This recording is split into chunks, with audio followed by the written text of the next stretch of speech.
Making peanut butter at home is one of the easiest things to do. First, roast the peanut and allow them to cool. By the way, I have videos of how to roast peanuts in the oven, in the microwave, and you can roast them on your stovetop too. Removing the skin is optional. Put the peanuts in your food processor, and it takes about 10 minutes to turn it into butter. Please don't blend for 10 minutes at a stretch.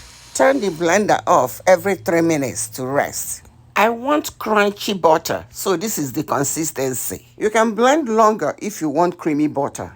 Add 2 teaspoons olive oil or oil of your choice.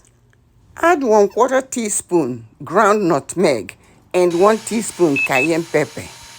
And blend for about a minute to mix them all up. You can add other things you want too.